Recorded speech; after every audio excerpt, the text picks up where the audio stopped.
What's up, guys? Welcome back to Unparalleled Universe for another one-shot review, and today we're taking a look at the G.I. Joe Classified Special Mission Cobra Island Firefly. And let's go ahead and start this off by taking a very quick look at the packaging. You are able to see Firefly through the window. We do have some artwork up front, some artwork on the side, and then on the back we get a look at Cobra Island. And that's about it for the packaging. It is collector friendly and all that good stuff, but enough about the box. Let's go ahead and talk about Firefly. So Firefly came out about a month ago along with Viper, and when these two figures first started to hit, people were going crazy trying to find them. I heard a bunch of horror stories about bad experiences people were having at Target trying to locate these things, and it was just chaos. And I feel bad for hardcore G.I. Joe collectors because as badass as these figures are, Hasbro and Target have made it incredibly difficult to buy them. So it's kind of bittersweet, you know? Like, they're good figures, but by the time you have them, you're kind of pissed off because you either paid too much or you had to go through hell to get them.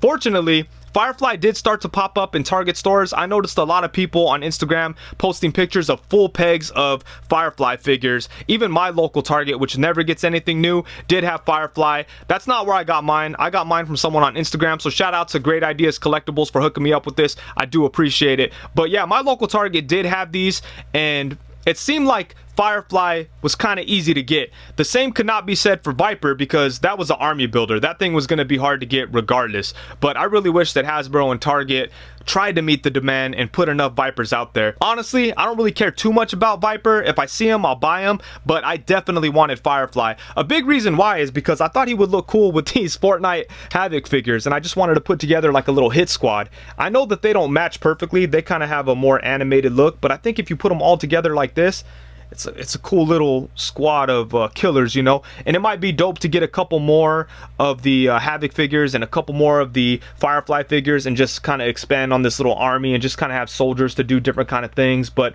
that was the main appeal there. But then when I got the figure in hand, I was kind of blown away. And I'll say that this guy is probably my favorite G.I. Joe Classified figure. Previously, it was Beachhead.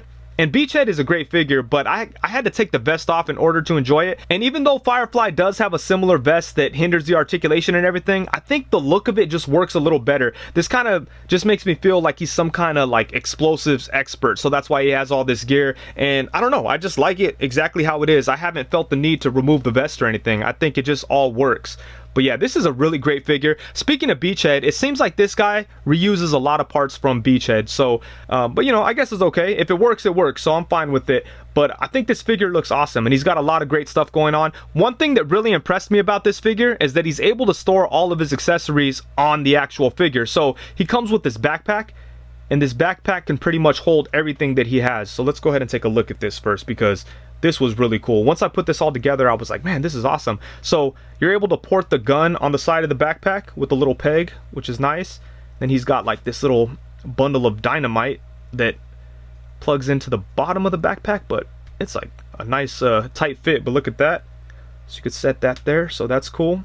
And then he has this drone that comes off, and this is actually articulated. So look at that. That is awesome.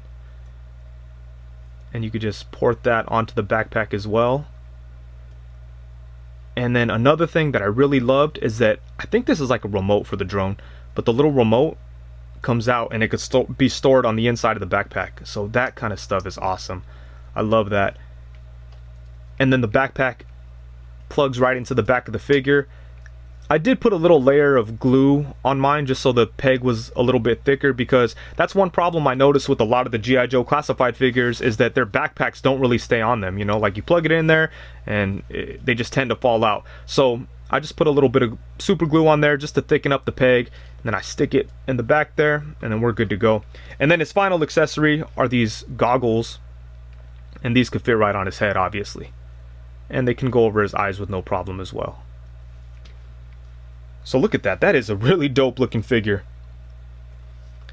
So he's got a lot of great stuff going on, but that was the one thing that really impressed me about this, the way that he's able to hold on to all of his accessories. That's a big thing. That way I don't have to worry about where I'm going to put these things. I don't have to worry about losing them or anything like that. So it worked out really good. But yeah, this figure looks awesome. I really like the head sculpt, especially the eyes, because he kind of has like this weird, crazed look in his eyes. He looks like a straight up murderer. So they did a good job on the face sculpt, and there's a lot of nice details on the figure too. The vest has a lot of really good details. On the shoulder we have some grenades that look good. On the opposite shoulder we have the Cobra logo. And then just on the vest, we don't have a whole lot going on, but we do have some pouches up front that look nice. And the vest is like a soft plastic, so I mean, you can move him a little bit, but for the most part, it's going to hinder the articulation. So it is what it is. But yeah, I think the figure looks great. So they did a good job with the look of it. And let's go ahead and do some quick size comparisons since we have them here. So let me go ahead and show them along with the Fortnite Havoc figure. So like I said, that looks kind of cool if you want to put together a little squad. And then here we have him alongside the Cobra Trooper and the Red Ninja.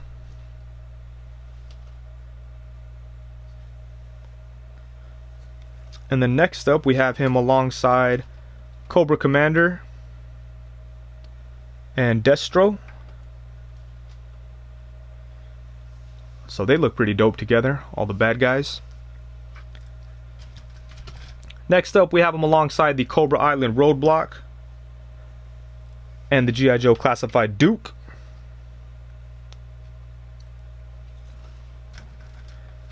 And then here we have him next to a lot of people's favorite G.I. Joe Classified figure, Snake Eyes. And this is the retail Snake Eyes, which I happen to like a little bit better than the exclusive version. Let me know which one you guys like better. I'm not even sure which one is the more popular out of the two, but I think the all black looks nice. And then we have Beachhead over here, which was previously my favorite G.I. Joe Classified until Firefly came through and dethroned them. But yeah, some pretty good stuff there. And then of course, there's no way we're getting out of here without comparing him to Pizza Spider-Man and Marvel Legends Bucky Cap. So there we go. And then let's go ahead and do the articulation. He does have some pretty good articulation, just like all the other G.I. Joe Classified figures, but like I said before, he is hindered by the vest. So his head does move up to about right there. He's got a hinge at the actual upper neck, and then he has some movement at the lower neck, but it's all kind of hindered because of the the design of the vest. But you can get his head to look up to about right there. He could look down to about right there. And to be honest, the torso is pretty much useless. I mean, he can turn side to side. He's got a little bit of tilt, but he can't really crunch forward. I really do need to get an extra one because I kind of want to see what it's like to take off the vest. I know he'll just look like, you know, how Beachhead looks without his vest, but I don't know. It'd be cool to have a version of him that would be a little bit more posable. But yeah, there we go. With the vest on, he does like hunch forward a slight amount, but it's not really useful. And then for the legs, he does have the drop down hips, so his legs come out to right there. You could kick him forward. You could bring him back. You could bring him out to the side. He does have upper thigh swivel. He's got double jointed knees. He's got a lower leg swivel. Then he has rocking ankles. And I forgot to talk about the arms, huh? For the arms, he does have butterfly jointed shoulders. And his arms can go all the way around. Come out to the side to about right there.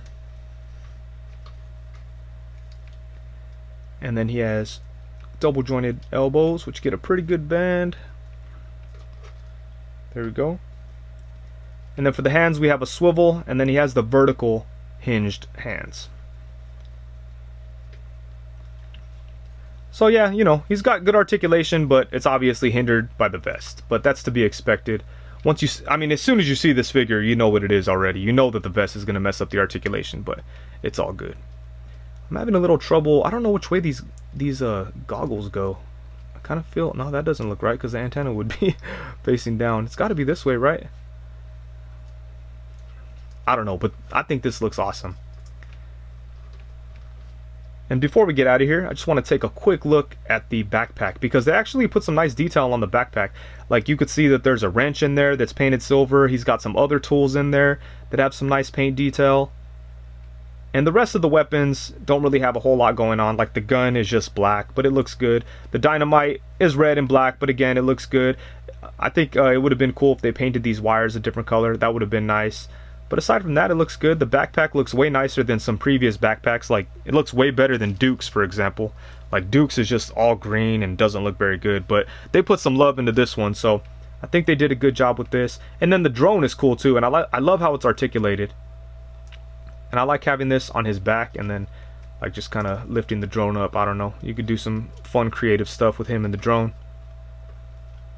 But yeah, I think overall this is a really nice figure, and as I said before, it's probably my favorite G.I. Joe classified figure, and this is the one that kind of, it might push me down the G.I. Joe rabbit hole. I don't think I'm gonna do crazy shit like stand in front of Target at 4 o'clock in the morning to buy these damn things, but if I get the chance, I'm gonna pick them up because I had a lot of fun taking pictures of this guy. More fun than I was expecting to, because I don't really know all that much about G.I. Joe, but I know he's a bad guy and it was fun getting him into bad guy situations. So the fact that I had so much fun taking pictures with him and that he's such a good figure, it's gonna make me want to get more into this line. So you know, I look forward to trying to track down some more of these guys. But anyways, I think that's it. Thank you so much for watching. Please be sure to like, comment, subscribe, and all that good stuff. Also, be sure to let me know whether or not you like this one-shot review type of thing. I do plan on doing one of these every Wednesday for now until forever. My plan is to have one shot every single Wednesday. One shot Wednesday, baby. We're gonna make it happen. Thank you so much for watching. Peace.